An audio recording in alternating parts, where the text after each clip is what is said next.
Nous revoilà maintenant au pont du Gard. Donc, après avoir pu visiter et observer la source, le lieu d'origine de l'aqueduc romain, nous revoilà donc au pont du Gard, qui est le lieu le plus emblématique de cet aqueduc.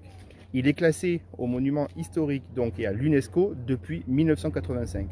En réalité, le pont du Gard est une toute petite partie de cet aqueduc et il permettait tout simplement à la canalisation de l'eau, que vous pouvez observer au niveau de mon doigt, de pouvoir traverser la rivière du Gardon.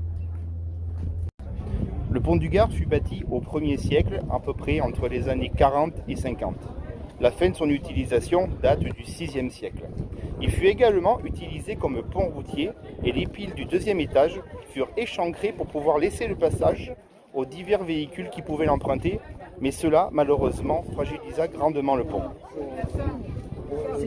Lorsqu'à l'époque médiévale on utilisa donc justement ce pont comme pont routier, c'est une de ces pilastres que vous voyez actuellement qui ont été sectionnés presque de moitié pour pouvoir laisser passer les véhicules. Au XVIe siècle, une prise de conscience de son côté remarquable commence à jaillir auprès de nos dirigeants et de la royauté, et une grande vaste campagne de restauration commença. Outre son utilité, l'aqueduc permettait de montrer tout le génie de l'ingénierie de l'époque romaine, qui subsiste encore jusqu'à nos jours, et pour notre plus grand plaisir. À droite de la vidéo, bien évidemment, vous pouvez observer le pont du Gard. Sur la gauche, un pont routier a été ajouté à l'époque du XVIIIe siècle afin de favoriser les déplacements et surtout de ne plus utiliser le pont du Gard et ainsi le fragiliser. Alors nous avons vu le point de départ de l'aqueduc, nous avons vu le pont du Gard, mais l'aqueduc continuait sa route vers Nîmes. Nous allons maintenant voir quelques vestiges de la canalisation qui reliait Uzès à Nîmes. Allez, suivez-moi. Je vais vous laisser profiter maintenant des images de la canalisation. Donc promenade en garrigue, vous voyez, je me retrouve dans le début de la canalisation à la sortie du pont du Gard. Et là vous avez là, pour vous montrer, des restes de calcaire qui se sont déposés au fil des siècles et au fil du passage de l'eau. Allez, je vous laisse voir et à tout à l'heure.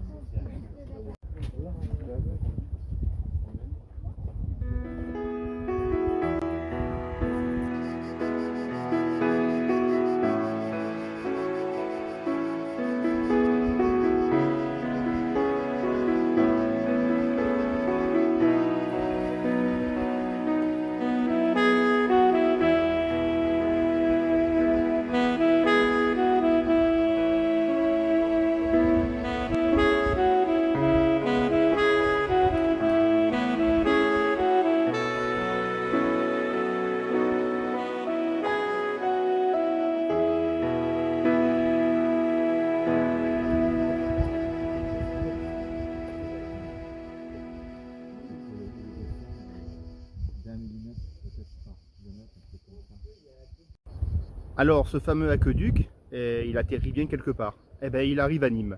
Je vous invite maintenant de me suivre, pas à pied parce qu'il y a quelques kilomètres, mais on va prendre la voiture, on va aller à Nîmes et on va aller au lieu où aboutit ce fameux aqueduc. A tout à l'heure. Nous voilà dès à présent à Nîmes. Après ces 52 km dans la garrigue, l'aqueduc aboutissait ici, dans le Castellum Divisorium ou Castellum Aquae. Construit au 1er siècle, il a été redécouvert en 1844. Le Castellum est un bassin circulaire de 6 mètres de diamètre. On peut observer, en bas de l'écran, 10 ouvertures circulaires où se trouvaient des tuyaux en plomb. Ces tuyaux permettaient la distribution en eau dans tout Nîmes. L'eau arrivait par l'ouverture au centre de cette vidéo, que vous pouvez observer, et de part et d'autre, on peut remarquer à gauche et en haut les dépôts calcaires qui se sont accumulés au fil du siècle.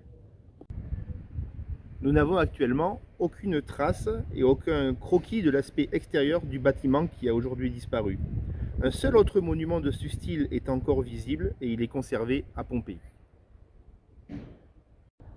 Ainsi s'achève la vidéo sur l'aqueduc romain du pont du Gard.